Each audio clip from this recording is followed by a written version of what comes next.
Cabin crew blocks black woman from priority check-in. Her diplomatic immunity turns the scene around. Sometimes the simplest moments in life reveal the harshest truths. A routine trip to the airport, a priority check-in counter, and a single word, no. But behind that word was something far deeper: prejudice, power, and an unwillingness to see a person for who they truly are. This story is about how one woman's quiet strength turned humiliation into a battle for accountability. Before we dive in, let us know in the comments where you're watching from. We'd love to hear from you. If you enjoy heartwarming stories of courage and justice, don't forget to hit that like button, share this video, and subscribe for more incredible tales. Your support means the world and helps us reach even more people with these powerful stories. Now let's jump right in. The airport hummed with restless energy, a symphony of rolling suitcases, shuffling feet, and the sharp ping of flight announcements cutting through the air. Lucas Mensa adjusted the strap of her leather bag on her shoulder as she approached the sleek counter marked Priority Check-in. Her steps were measured, her posture straight, radiating the quiet dignity of someone accustomed to commanding rooms far grander than this one. Her tailored navy suit was impeccable, the silk scarf at her neck a vibrant nod to her heritage. Yet, as she neared the counter, she felt it, the subtle, almost imperceptible shift in the air. The way the attendant behind the desk stiffened, the way their gaze flickered over her, assessing, dismissing. Lucas was used to this. Years in diplomatic service had taught her to recognize prejudice in its many forms: the overt, the covert, and the casual indifference that stung the worst. She exhaled softly and reminded herself, "You are not here to fight a battle.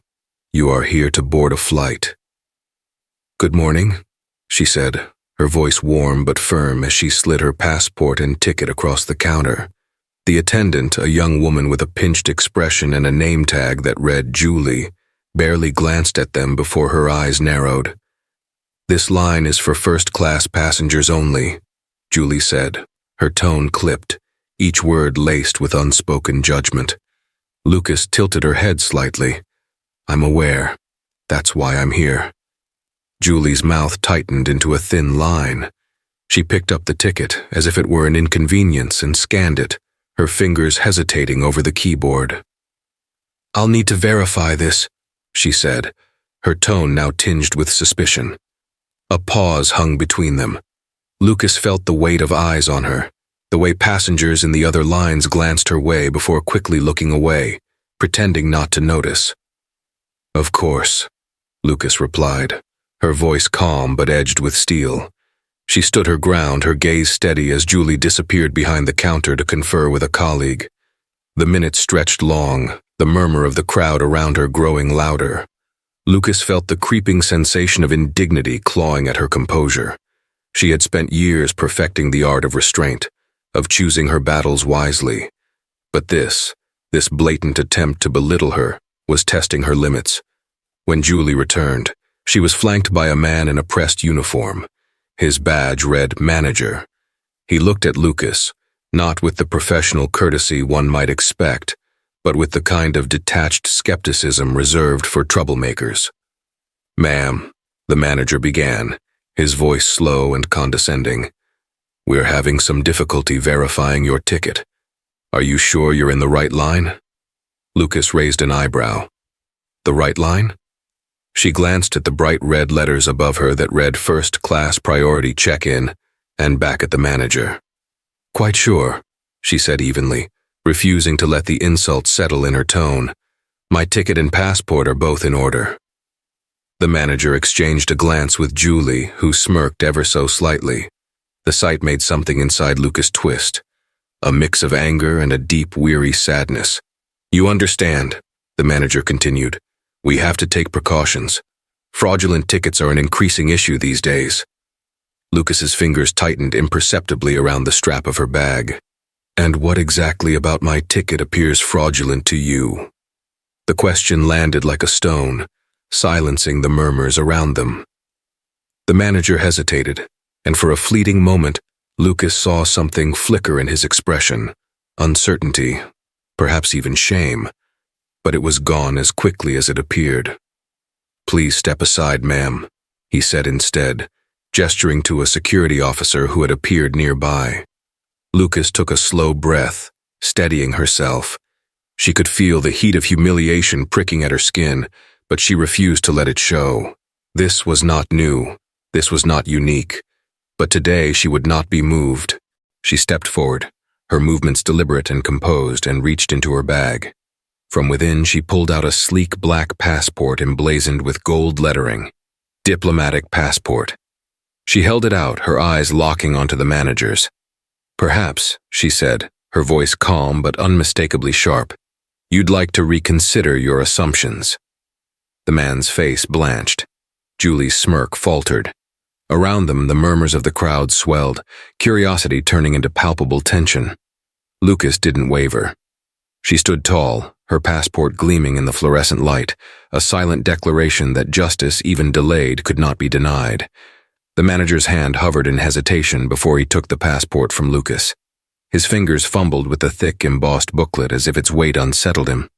He opened it, the golden emblem of her nation shining under the fluorescent lights like an unblinking eye, daring him to question its authenticity.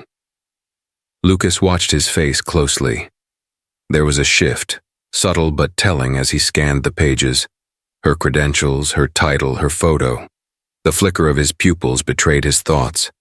Disbelief, discomfort, and finally, realization. Still, he hesitated. Still, he fought against the tide of evidence in his hands, unwilling to admit that his instincts, his biases had been wrong.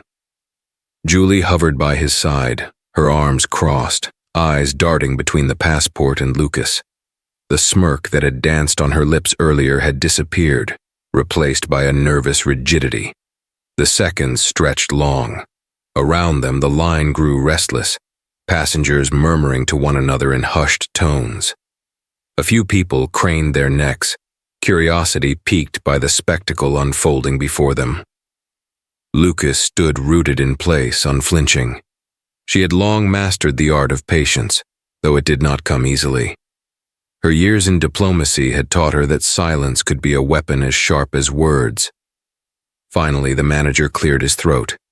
He handed the passport back to her, his fingers brushing hers for the briefest moment, a touch that felt like surrender. "It seems everything is in order," he said, his voice forced into neutrality. Lucas tilted her head, her gaze piercing. "Does it?" she asked softly, her words carrying the weight of an accusation left unsaid. The manager shifted uncomfortably, his posture stiffening. Julie opened her mouth as if to speak, but one look from Lucas silenced her. The moment lingered, heavy and taut, until the security officer who had been watching from a distance stepped forward.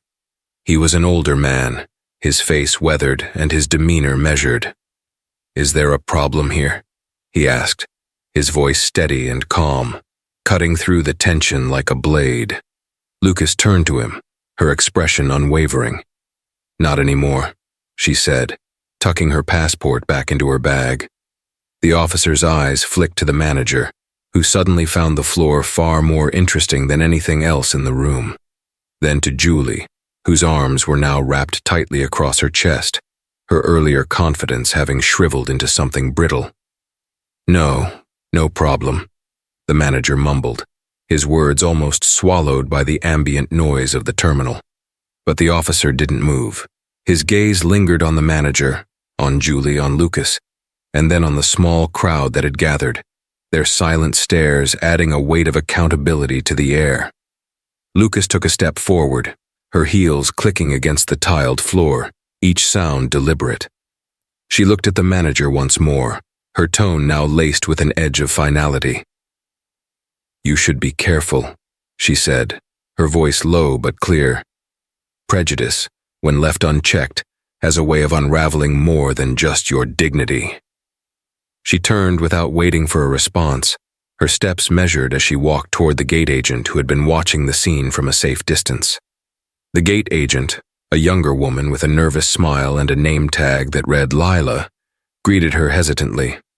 "I can assist you with your check-in, ma'am," she said quickly, her words almost tripping over themselves in her haste to diffuse the lingering tension.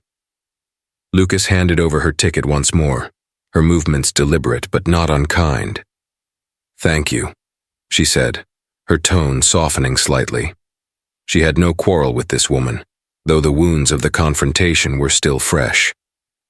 As Lila processed her boarding pass, Lucas allowed herself a brief moment to exhale, to recalibrate. The confrontation had drained her in ways she wouldn't allow to show. She knew too well that her composure, her poise, her very humanity had been questioned, and though she had stood firm, the sting of it lingered. Lila handed her the pass with a small, tentative smile. "Have a pleasant flight, Mensa," she said, her voice almost apologetic. "A 3. Lucas nodded and turned toward the gate, her heels clicking against the floor once more. Behind her, the whispers of the crowd followed her like a shadow, a mixture of admiration, guilt, and discomfort that they carried in their wake. As she reached the gate, Lucas paused to glance back. The manager and Julie were still at the counter, their postures stiff, their faces pale. The security officer had stepped closer to them, speaking in low tones that Lucas couldn't hear but could imagine. She let her gaze linger for a moment longer before turning back. The gate loomed ahead, promising escape, but the battle she had fought would not be left behind so easily. Her shoulders straightened, her resolve renewed. This wasn't over, not by a long shot. The jet bridge was a quiet corridor, the distant hum of the plane's engines growing louder with each step. Lucas moved slowly, the click of her heels echoing in the narrow space. She clutched the handle of her carry-on tightly, its smooth leather cool against her palm. Her head was high, her stride purposeful, but the weight of what had transpired clung to her like a shadow. The air in the jet bridge felt heavier, thicker, as though it carried the residue of the humiliation she had endured. She inhaled deeply, trying to steady herself. "You've faced worse," she reminded herself, though the reassurance felt hollow. At the plane's entrance, a flight attendant greeted her with a polished smile. Her voice was cheerful, though her eyes flickered with recognition. "Welcome aboard, Mensa. Your seat is just ahead."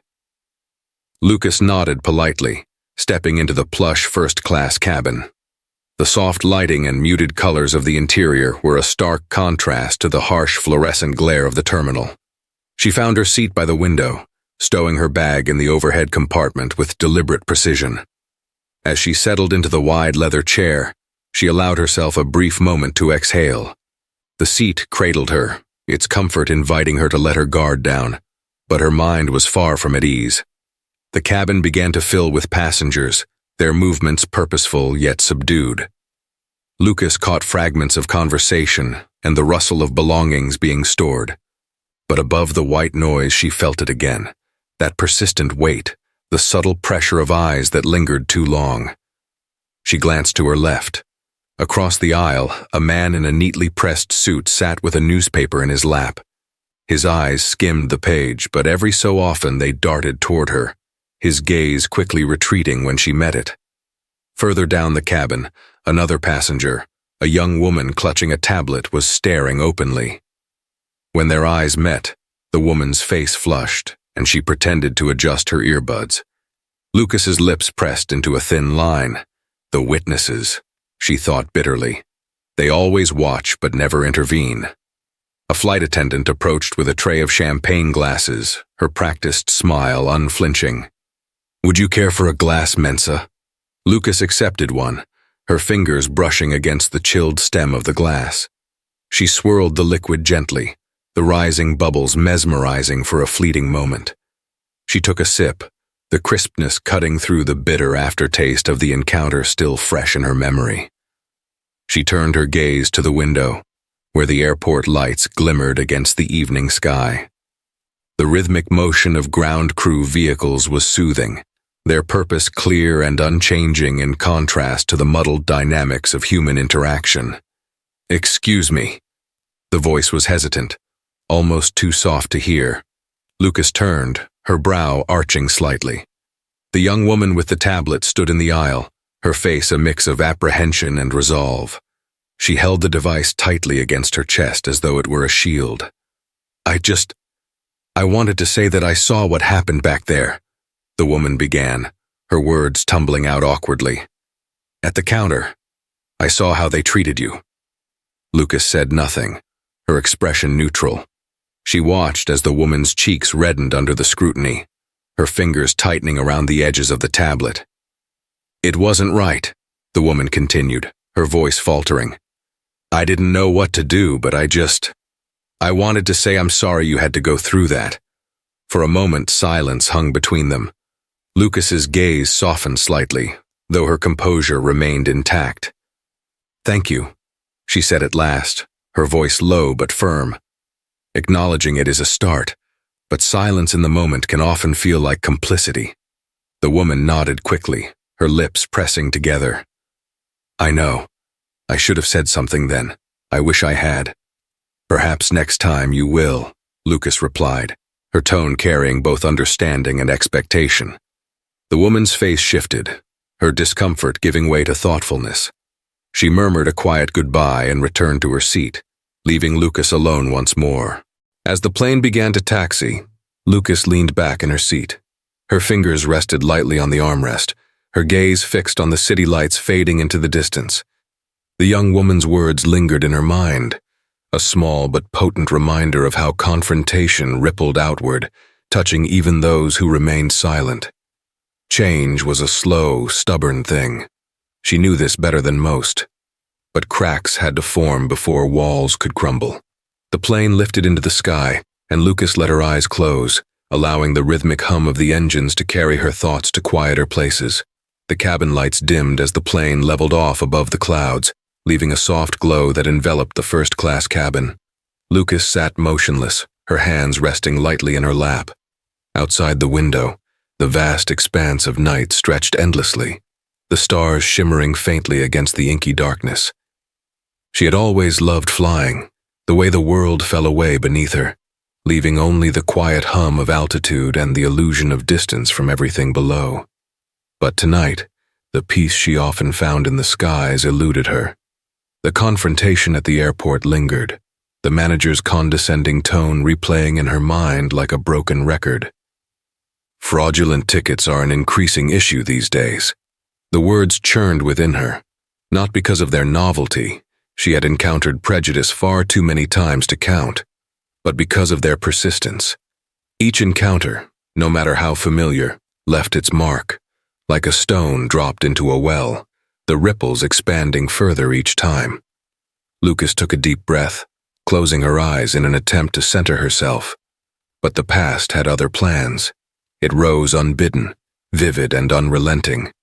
She was a girl again, no older than 12, standing in the corner of a classroom in Accra. The teacher's voice was sharp, her English clipped. "You must learn to enunciate properly, Lucas. Diplomacy requires clarity, and clarity begins with language." The other students had stared at her, their eyes a mixture of curiosity and pity. Her mother, a career diplomat, had insisted she attend the rigorous international school, arguing it would prepare her for the world beyond. But in those early days, Lucas had felt more like an outsider than a student, her voice singled out for its Ghanaian lilt, her confidence eroded by constant corrections. "Lucas," the teacher had snapped, pulling her back to the present moment. "Speak clearly. Speak properly." The memory burned in her chest now, the sting of it still fresh after all these years. That was where it had begun, the quiet battle to prove her worth, to outpace the assumptions that sought to define her before she could define herself. The sound of movement in the cabin pulled her back to the present. A flight attendant passed by, her shoes clicking softly against the carpet. Lucas glanced around, her gaze sweeping over the other passengers. Most were lost in their own worlds, reading, watching movies, or leaning back with eyes closed. But across the aisle, the man with the newspaper had abandoned his pretense of reading. He wasn't staring outright anymore, but his gaze flicked toward her in stolen glances. Lucas met his eyes directly, her expression steady. He hesitated, caught in the act, before offering a tight, uncomfortable smile. She did not return it. The quiet tension was broken by the arrival of dinner service. A different flight attendant approached with a tray, her demeanor professional but warm. "Mensa, would you like the grilled salmon or the vegetarian risotto?" "Salmon, please," Lucas replied, her voice smooth, betraying none of the turmoil within. The attendant placed the dish before her with care, the scent of seared fish and citrus wafting upward. Lucas thanked her with a nod, though her appetite was faint. As she picked up her fork, the young woman with the tablet appeared again. She stood at the edge of Lucas's peripheral vision, shifting her weight from one foot to the other. "May I?" the woman asked hesitantly, gesturing to the empty seat beside her. Lucas studied her for a moment, then gestured toward the seat. "Of course." The woman sat down, clutching her tablet like a lifeline. She opened her mouth to speak but hesitated, as if grappling with the right words. "I keep thinking about what happened back there," she said finally, "and I feel awful. I've been sitting in my seat, replaying it in my head, and I couldn't let it go." Lucas set her fork down, folding her hands in her lap. She studied the woman's face, noting the earnestness in her expression, the flush of genuine discomfort. "Why do you think you couldn't let it go?" Lucas asked, her tone measured. The woman blinked, caught off guard by the question. "Because it wasn't fair," she said after a moment. "What they did to you, it was so wrong, and I didn't do anything to stop it. I hate that I froze." Lucas tilted her head slightly, her eyes narrowing. "And what would you have done if you hadn't frozen?" The woman hesitated, her grip tightening on the tablet. I don't know. Maybe I would have said something, told them to stop treating you like that." "Would you have?" Lucas's voice was calm, almost gentle, but the question landed with weight. The woman's eyes fell to her lap. "I'd like to think I would," she murmured. Lucas allowed the silence to stretch, giving the woman space to sit with her discomfort.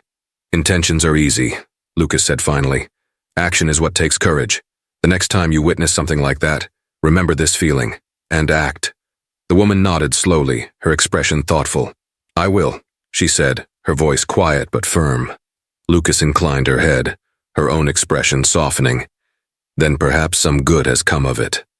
The woman stayed for a moment longer, as if searching for something else to say, before murmuring a quick thank you and retreating to her seat. As the cabin lights dimmed further for the overnight flight, Lucas leaned back in her chair, gazing out the window. The stars outside were brighter now, their light undisturbed by the haze of the city below. The confrontation at the airport, the words exchanged, the looks that lingered, they were all part of the same endless cycle. But tonight, there had been a crack in the silence, a small step toward something better. It wasn't enough. It never would be. But it was a start. Lucas closed her eyes, the hum of the engines lulling her into a restless sleep.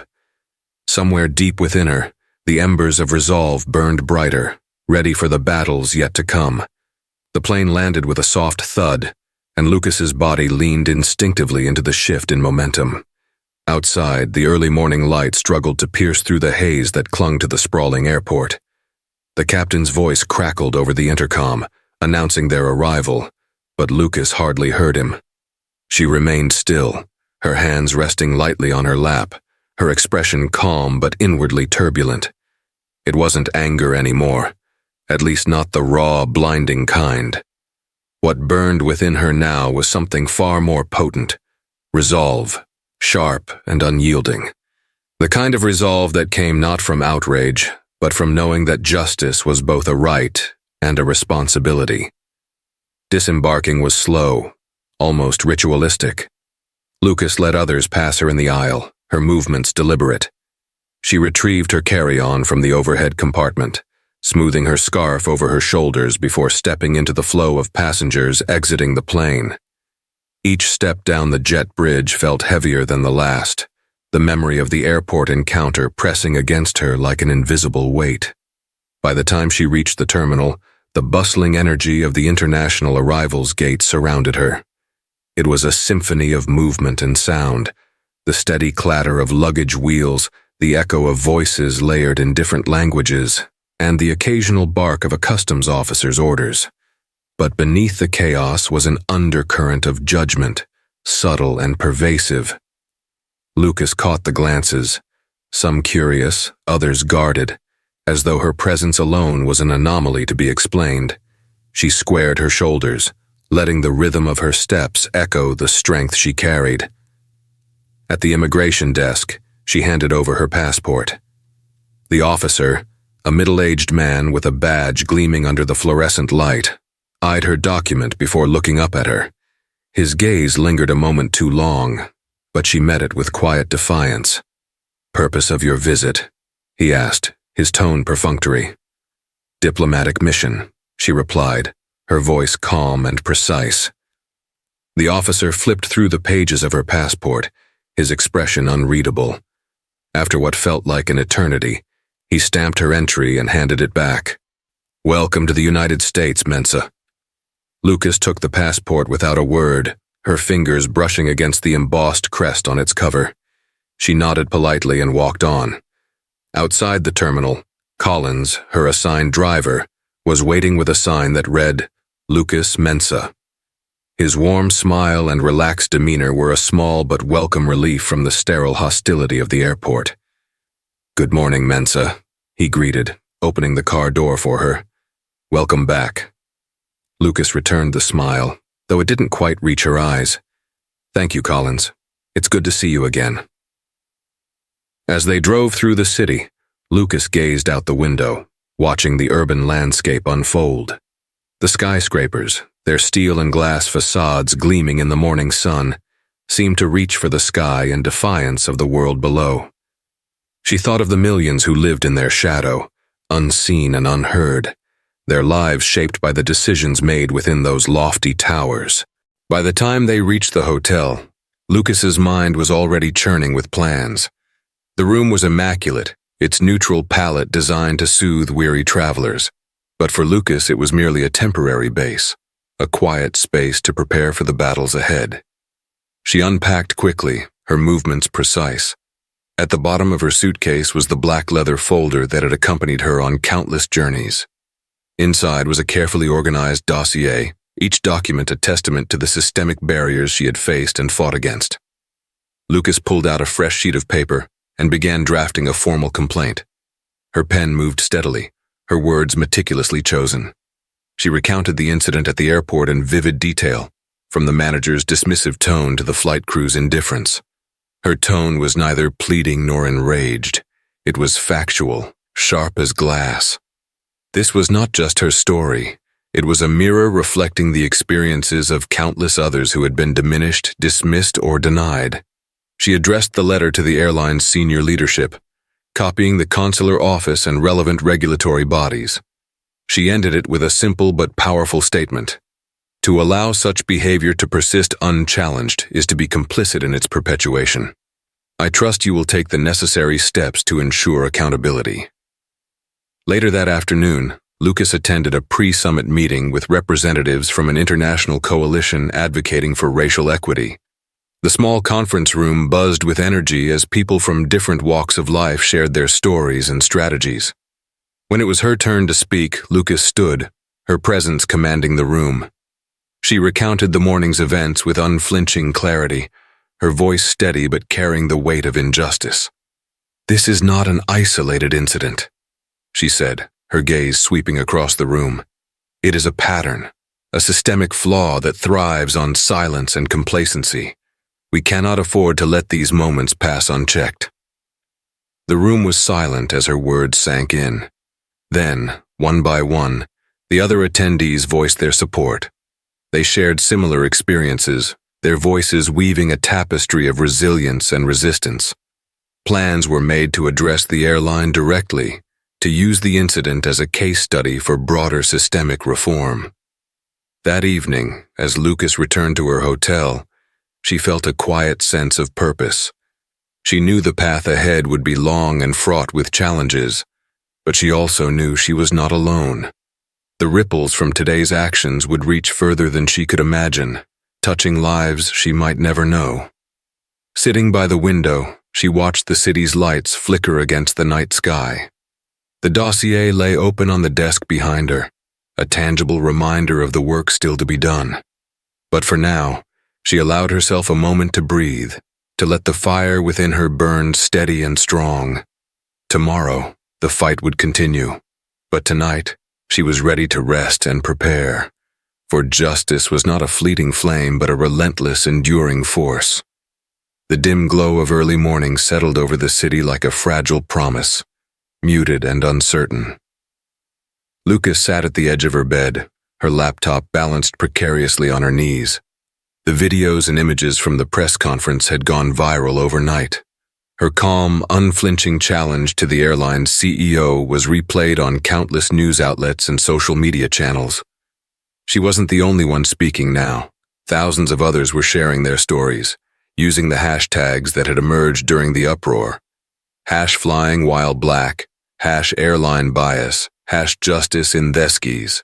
Stories poured in, stories of being ignored, dismissed, or outright humiliated. Each post added weight to a growing movement, transforming an isolated incident into an undeniable reckoning. Her phone buzzed, breaking the silence. Rachel's name lit up the screen. "Lucas, you've started something big," Rachel said without preamble. Her voice was tinged with exhaustion but laced with undeniable excitement. "Media outlets want interviews, community leaders are reaching out, and the airline's board just called for an emergency meeting. They're feeling the pressure." Lucas exhaled slowly, her fingers tightening around the phone. "Good. Let them feel it. But this isn't just about me, Rachel. This is about a system that needs to change." "I know," Rachel replied. "That's why we need to push harder. The CEO's weak apology isn't enough. People want action, and they're looking to you to lead the charge." Later that day, Lucas met with her growing team, a mix of lawyers, activists, and media strategists who had rallied around her cause. The room hummed with energy, papers spread across the table, laptops glowing with presentations and press releases. "We need a clear demand," Rachel said, her voice carrying over the low chatter. "Something concrete, something the public can rally behind. The airline is still trying to paint this as an isolated incident. We need to show them it's a systemic issue." One of the activists, a young woman with piercing eyes and a calm demeanor, nodded. "We've been gathering testimonies from others who've faced discrimination. It's not just racial bias, it's a culture of exclusion. We can present this as part of a larger pattern." Lucas listened intently, her mind racing. "We also need transparency," she said finally. "They can't be allowed to investigate themselves behind closed doors. If they're serious about change, they need to open up their process and take responsibility publicly." The group agreed, their strategy beginning to take shape. They drafted a set of demands: a public acknowledgement of systemic bias, immediate anti-bias training for all staff, independent oversight of the investigation, and greater representation of marginalized communities in leadership roles. By evening, the demands were published online, accompanied by a video of Lucas addressing the public directly. "I'm speaking out today not just for myself, but for everyone who has been silenced, dismissed, or made to feel like they don't belong. This isn't just my fight, it's ours. Together we can demand better, not just from this airline, but from every system that fails to see us for who we are." The response was immediate and overwhelming. The video was shared thousands of times within hours, and major news outlets picked it up. Public figures lent their voices to the cause, amplifying the message. Lucas watched the growing momentum with a mix of awe and determination. The fight was no longer hers alone. It had become a collective roar, a demand that could not be ignored. As night fell, Lucas found a rare moment of stillness. She stood by the window of her hotel room, looking out at the city lights.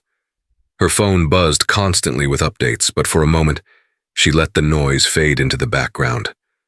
Her mind wandered back to the airport, to the searing humiliation of being turned away, the simmering anger in the faces of those who had stood in silent judgment. That moment had cut deep, but now it felt distant, overtaken by something larger. She wasn't just fighting for herself anymore. She was fighting for her niece, for the passengers who had shared their stories, for the countless others who had suffered in silence. The road ahead was still uncertain, and the opposition would be fierce. But for the first time in days, Lucas felt a glimmer of hope. The world was listening. And this time, she wasn't alone. The following morning brought with it the weight of anticipation. Lucas sat at her desk, a sea of papers scattered around her, but her focus was unyielding. She knew that the airline's response, whatever it would be, could either stifle the momentum they had fought so hard to build, or fuel it to a point where it could no longer be ignored. Her phone buzzed with new messages. Some were from reporters looking for sound bites, others from her growing network of supporters. But one message stood out. It was from an anonymous source within the airline. The message was brief. "They're scared. They're planning to settle this quietly. Don't let them. Make them change." Her heart pounded, the words resonating with urgency. She immediately forwarded the message to Rachel, who responded within seconds. "We need to keep the pressure on," Rachel texted. "Get ready for the next step. The board is meeting again this afternoon." Lucas took a deep breath, pushing the rising tension from her chest. She had known this moment would come, the moment when the airline would try to deflect, try to turn her fight into a business transaction. But this wasn't about negotiating a settlement. It was about breaking down the wall of indifference that had shielded institutions like this from real change. That afternoon, Lucas and her team sat in another sterile conference room, this time with a stronger resolve. The board members had taken the time to prepare a more polished response. The room was filled with the stiff formality of those who thought they could placate the situation with empty promises and PR strategies. "We understand the public outcry," the CEO began, his voice strained but controlled. "And we've made significant internal changes since the incident. We've begun diversity training for all employees, and we're working with an independent firm to conduct a review of our policies. We believe this will address the concerns raised."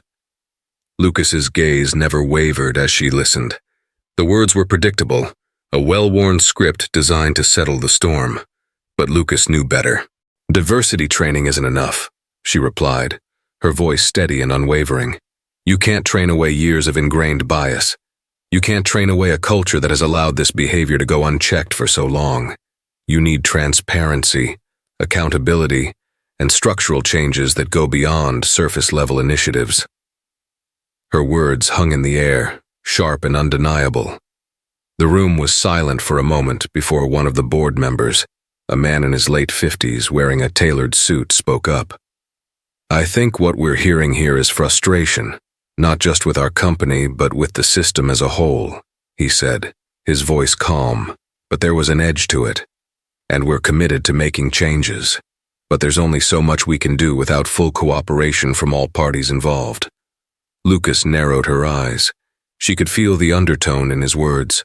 Full cooperation meant playing by their rules, accepting their terms. But she wasn't here to negotiate in good faith. She was here to dismantle their complacency. "What you're offering is an apology, but apologies without action are just words. What about real change? What about policies that hold people accountable?" The CEO shifted in his seat, his face reddening. "We've already outlined our steps forward." "No," Lucas interrupted. "What you're offering is a Band-Aid. I don't want a Band-Aid.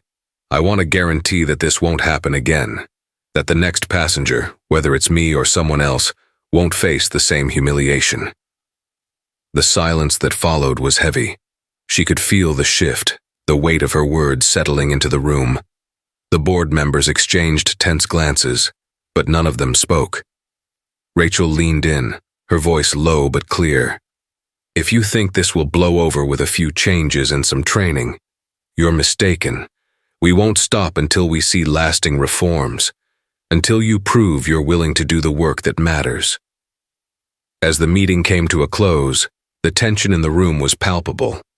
The airline representatives had been pushed into a corner, their polished veneer cracking under the weight of the demands. They promised a follow-up meeting and agreed to draft a plan of action, but the look in their eyes told a different story. They were afraid. Lucas stepped out of the conference room with a deep sense of satisfaction. It wasn't victory yet, but it was progress. For the first time, She saw a real possibility of change, an opening that hadn't existed before. She wasn't done, not by a long shot. But today she had shifted the narrative. Later that evening, as she sat in her hotel room, the weight of the day slowly began to settle in. Her phone was buzzing non-stop, messages of support, news updates, and the steady stream of public reactions. The world was watching and they weren't backing down. She opened the anonymous message again, the one from earlier that day.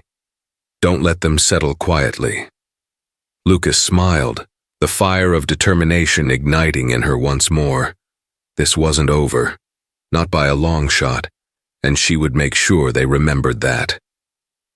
The morning after the press conference dawned quiet and heavy, as if the world itself were holding its breath. Lucas sat by the window, a cup of tea warming her hands. She stared at the horizon where the sun had begun to rise over the cityscape, its light soft and hesitant. It was the calm before the next storm. Her phone buzzed incessantly, and she finally turned it over. Notifications flooded her screen.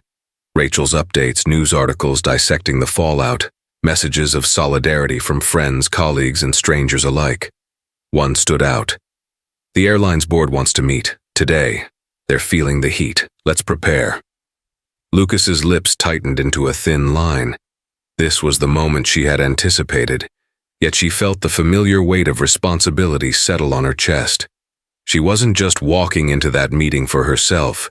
She carried the stories of countless others who had been wronged in silence. The boardroom was an expanse of polished oak and cold steel, its walls lined with abstract art that tried too hard to impress. Lucas sat at one end of the long table, Rachel beside her, and a small team of legal and advocacy representatives flanking them.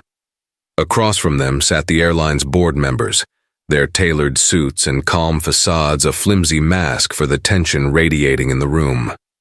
The CEO, still visibly rattled from the press conference, opened the meeting with an attempt at control. Mensa, thank you for joining us. We recognize the gravity of this situation and want to find a resolution. Lucas leaned forward, her fingers clasped tightly on the table. A resolution isn't what I'm here for, she said, her voice even but firm. I'm here for accountability and systemic change. Anything less is unacceptable. A few of the board members exchanged uneasy glances, their confidence eroding under her unyielding gaze. Rachel took over, sliding a folder across the table. This outlines our demands, she said. A public acknowledgement of the racial bias in this incident, mandatory anti-bias training across your organization, transparency in your review process, and tangible consequences for those involved. We've also included recommendations for improving diversity in your leadership team. These aren't requests, they're non-negotiable.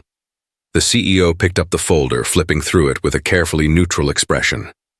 This is extensive, he said. Lucas's eyes narrowed. Extensive doesn't begin to describe the harm your company's inaction has caused. This isn't just about me. It's about every person who's been dismissed, ignored, or dehumanized because of their skin color. The tension in the room thickened. One of the board members, a middle-aged woman with sharp eyes, spoke up. We need time to review this thoroughly. Implementing these changes will require resources and careful planning. Rachel's smile was razor-thin. Take all the time you need.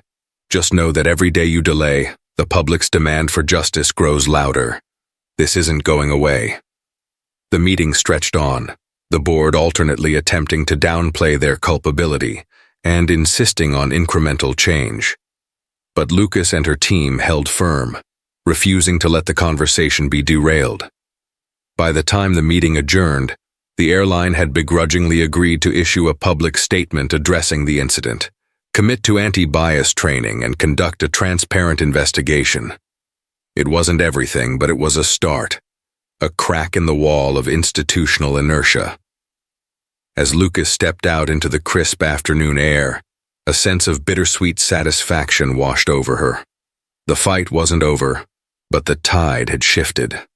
That evening, Lucas sat in her hotel room scrolling through her phone. The airline statement had just gone live, acknowledging the racial bias in her experience and committing to sweeping reforms. The response online was mixed. Celebration from supporters, skepticism from others.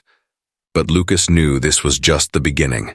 A video message from her niece appeared in her inbox. Lucas clicked it, her face softening as the young girl's voice filled the room. "Auntie Lucas, I saw you on TV. You're so brave. I want to be like you when I grow up." Tears pricked the corners of her eyes. For the first time in days, Lucas allowed herself to feel the full weight of what had transpired.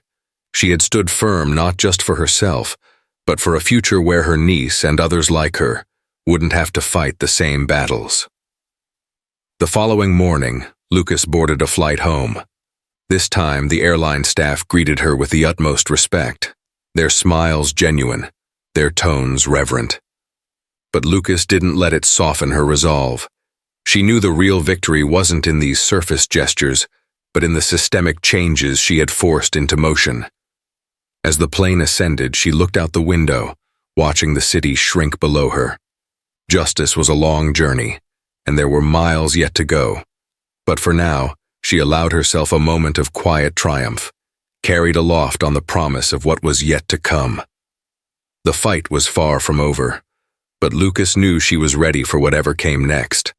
And that's how a moment of injustice turned into a movement for accountability and change. It's a reminder that every voice matters, and every stand we take can ripple out to create something bigger.